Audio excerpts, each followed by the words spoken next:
Hello everyone and welcome back to another tutorial series, Animated Pickups. In the previous tutorial, we've made the animation pickup to be simple magnetic, like this. In this video, we are going to improve the animation pickup. So when you pick up the actor, we will pull the actor towards us and shrink it down before collecting it, like this.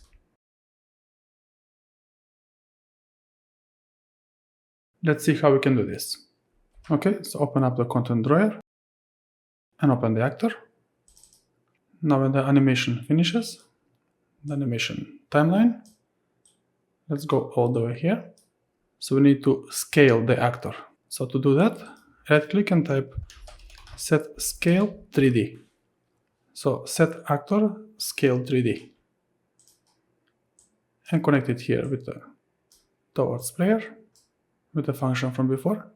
And from here, from new scale 3D, drag a pin and type lerp. Now we need lerp a vector.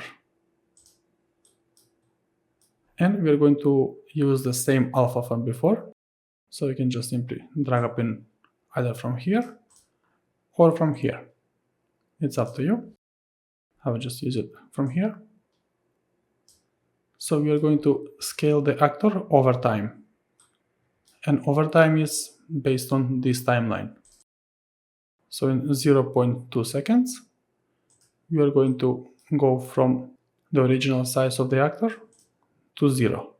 So let's promote this to variable, drag a pin, promote to variable, and you can name this actor start scale. So compile and save. This is going to be the original size of the actor. Now before we forget, when the game starts, we have to set it as a variable. So now the same for the location, we have to do for the scale. So right click and type get actor scale 3D. So we are getting the actor size. And we are getting the variable and setting it when the game starts. So that way we have everything set up from the beginning. And now this is going to be original size, which is going to be 1. So from its original size, it's going to scale to 0. So you don't have to promote this to variable, because it's going to be 0 anyway.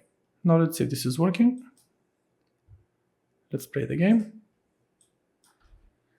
Drag and drop the actor into the world. Let's make a couple of copies. Now let's see, the actor should scale. See, it's working perfectly fine.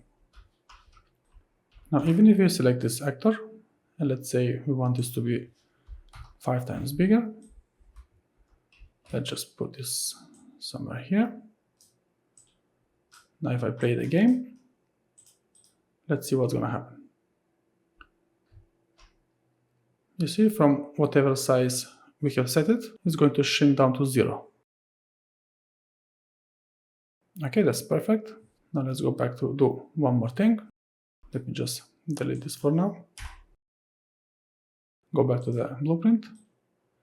Now select this and this, right click and collapse to function. And let's rename this function over here, bottom left corner, scale towards player. This is going to be alpha, this pin. Now we have perfectly set up functions. Now our code is perfectly clean. Now let's try it one more time with the functions. But first let's fix it inside to make it more tidy.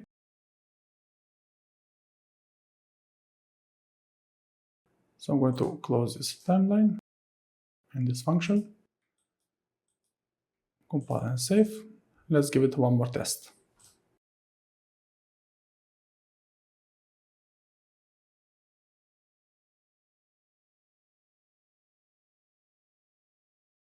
Okay, it works perfectly fine. Okay everyone, this is going to be it for this video. In the next tutorial, we're going to learn how to make even more animation, so stay tuned. Thank you for watching, and I will see you in the next tutorial.